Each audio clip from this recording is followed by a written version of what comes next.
പ്രിയമുള്ളവരെ, വിശുദ്ധ ബൈബിളിനെ ആസ്പദമാക്കിക്കൊണ്ട് ഞങ്ങൾ സംപ്രേഷണം ചെയ്യുന്ന ഒരു ചാനലാണ് ബൈബിൾ വചനങ്ങൾ എന്ന ഈ ചാനൽ.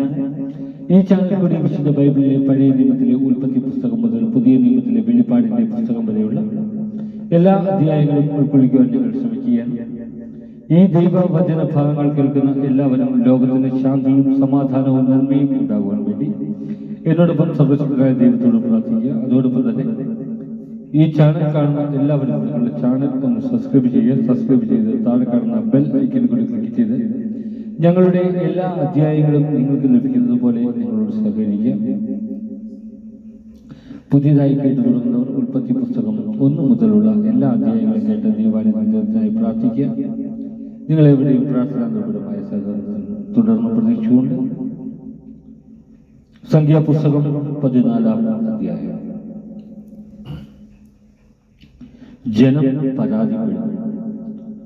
രാത്രി മുഴുവൻ ജനം ഉറക്കെ നിലവിളിച്ചു.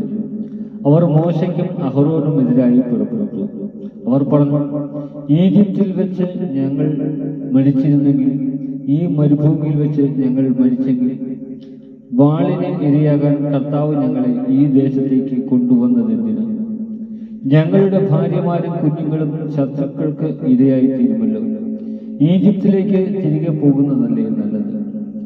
അവർ പരസ്പരം പറഞ്ഞു, നമുക്ക് ഒരു തലവനെ തിരഞ്ഞെടുത്ത് അവന്റെ കീഴിൽ ഈജിപ്തിലേക്ക് തിരികെ പോകാം.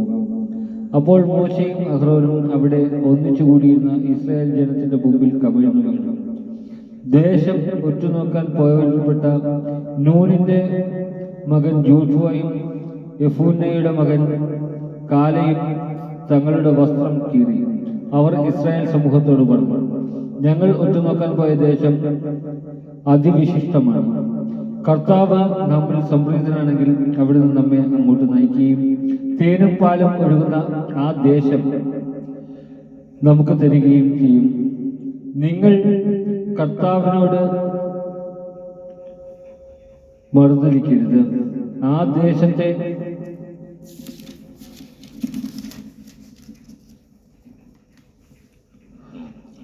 ജനങ്ങളെ ഭയപ്പെടുകയും അരുത്. അവർ നമുക്ക് ഇരയാണ്. ഇനി അവർക്ക് രക്ഷയില്ല. കർത്താവ് നമ്മോട് കൂടെയാണ്.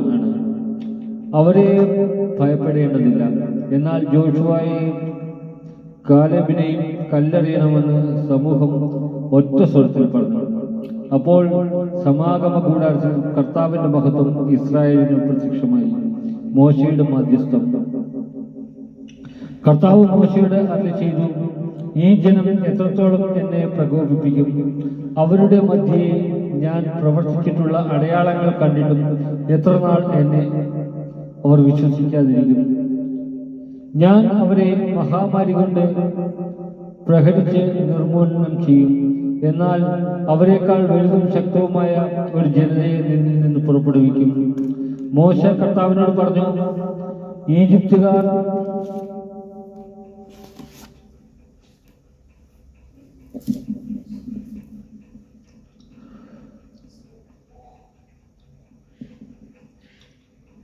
ഇതേപ്പറ്റി കേൾക്കും.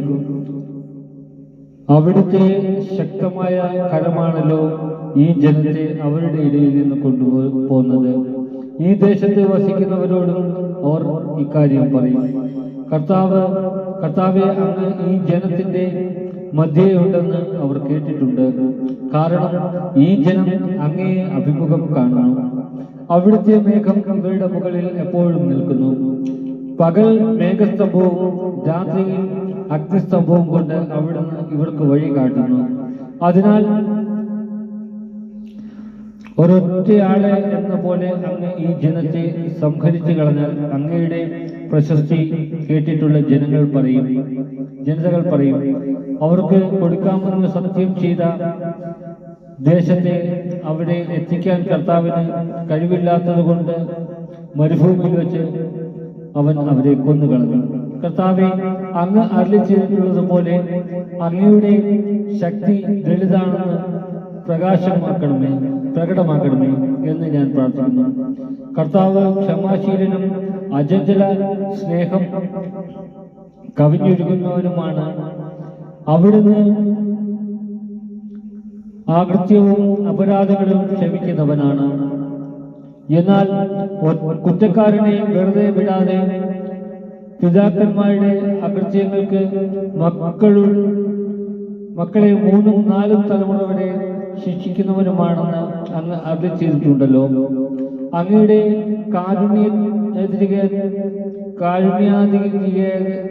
കാരുണ്യാതിരേകത്തിന് യോജിച്ച വിധം ഈജിപ്ത് മുതൽ ഇവിടെ വരെ ഈ ജനത്തോട് ക്ഷമിച്ചതുപോലെ ഇപ്പോഴും ഇവരുടെ അപരാധം പൊറുക്കണമെന്ന് അങ്ങയോട് ഞാൻ യാചിക്കുന്നു. അപ്പോൾ കർത്താവ് അരുളിച്ചെയ്തു, നിന്റെ അപേക്ഷ സ്വീകരിച്ചു, ഞാൻ ക്ഷമിച്ചിരിക്കുന്നു. എന്നാൽ ഞാനാണ് ഭൂമി നിറഞ്ഞിരിക്കുന്ന എന്റെ മഹത്വമാണ് കർത്താവായി ഞാൻ പറയുന്നു. എന്റെ മഹത്വവും ഈജിപ്തിലും മരുഭൂമിയിലും വെച്ച് ഞാൻ ചെയ്ത അടയാളങ്ങളും കണ്ടിട്ടും എന്നെ 10 പ്രാവശ്യം പരീക്ഷിക്കുകയും എന്റെ സ്വരം അവഗണിക്കുകയും ചെയ്ത ഈ ജനത്തിൽ ആരും അവരുടെ പിതാക്കന്മാർക്ക് ഞാൻ വാഗ്ദാനം ചെയ്ത ദേശം കാണുകയില്ല. എന്നെ നിന്ദിച്ചവരാരും അത് കാണുകയില്ല.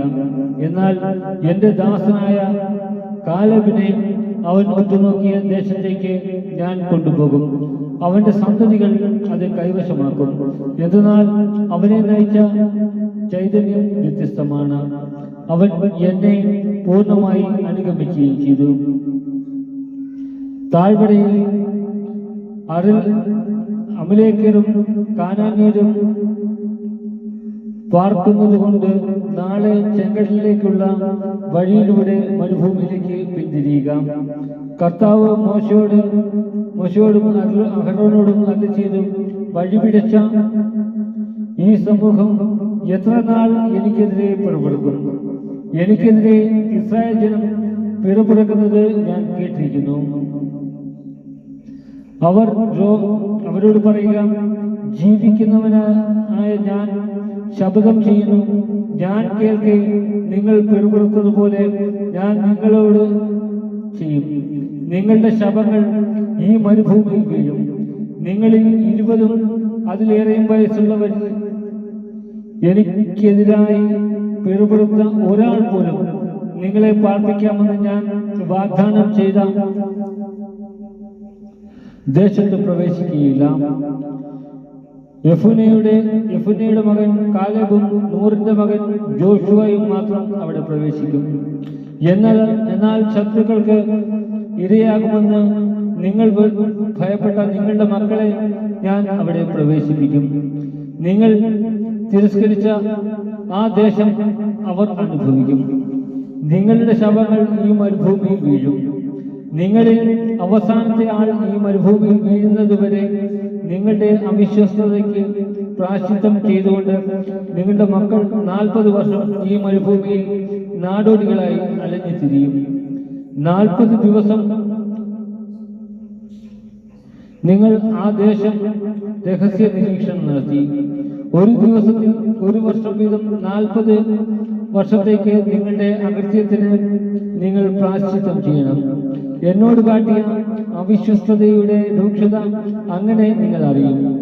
കർത്താവായ ഞാനാണ് പറയുന്നത്. എനിക്കെതിരെ ഒത്തുചേർന്ന ദുഷ്ടന്മാരുടെ ഈ കൂട്ടത്തോട് തീർച്ചയായും ഞാൻ ഇത് ചെയ്യും. അവരിൽ അവസാനത്തെ മനുഷ്യൻ വരെ ഈ മരുഭൂമിയിൽ മരിച്ചു വീഴും. ദേശം ഒറ്റുനോക്കാൻ മോശ അയക്കുകയും മടങ്ങി വന്ന് തെറ്റായ വാർത്ത പ്രചരിപ്പിച്ച് മോശയ്ക്കെതിരെ ജനം മുഴുവൻ പിറുപിറുക്കാൻ ഇടയാക്കുകയും ചെയ്തവർ മഹാമാരി ബാധിച്ച് കർത്താവിന്റെ മുമ്പിൽ മരിച്ചു വീണു. ഒറ്റുനോക്കാൻ പോയവരിൽ നൂറിന്റെ മകനായ ജോഷുവയും യെഫുന്നയുടെ മകൻ കാലേബും മരിച്ചില്ല. മോശ ഇക്കാര്യം ഇസ്രായേൽ ജനത്തോടും പറഞ്ഞു. അവർ ഏറെ വിലപിച്ചു. പിറ്റേന്ന് അതിരാവിലെ എഴുന്നേറ്റ് അവർ മലമുകളിലേക്ക് പോകാൻ ഒരുങ്ങി. അവർ പറഞ്ഞു, ഞങ്ങൾ പാപം ചെയ്തു പോയി. എന്നാൽ കർത്താവ് വാഗ്ദാനം ചെയ്ത ദേശത്തേക്ക് പോകാൻ ഇപ്പോഴിതാ ഞങ്ങൾ തയ്യാറാണ്. അപ്പോൾ മോശ പറഞ്ഞു, നിങ്ങൾ എന്തിന് കർത്താവിന്റെ കൽപ്പന ലംഘിക്കുന്നു? അതൊരിക്കലും വിജയിക്കുകയില്ല. ശത്രുക്കളുടെ മുന്നിൽ തോൽക്കാതിരിക്കാൻ നിങ്ങൾ ഇപ്പോൾ മുകളിലേക്ക് കയറരുത്. എന്തെന്നാൽ കർത്താവ് നിങ്ങളുടെ കൂടെയില്ല. അമലേക്യരും കാനാന്യരും നിങ്ങൾക്കെതിരെ നിൽക്കും. നിങ്ങൾ അവരുടെ വാളിനിരയാകും. കർത്താവിന് പുറത്തു നിൽക്കുന്നതിനാൽ അവിടുന്ന് നിങ്ങളോടുകൂടെ ഉണ്ടായിരിക്കുകയില്ല. കർത്താവിന്റെ വാഗ്ദാന പേടകമോ മോശയോ പാളയത്തിൽ നിന്ന് ഇറങ്ങിച്ചെല്ലാതിരുന്നിട്ടും അവർ ധിക്കാരപൂർവ്വം മലയിലേക്ക് കയറി. മലയിൽ പാർത്തിരുന്ന അമലേക്കിലും കാനാന്യരും ഇറങ്ങി വന്ന് അവരെ ഹോർമ വരെ തോൽപ്പിച്ചോടിച്ചു. നമ്മുടെ കർത്താവായ മിശിഹായ്ക്ക് സ്തുതി.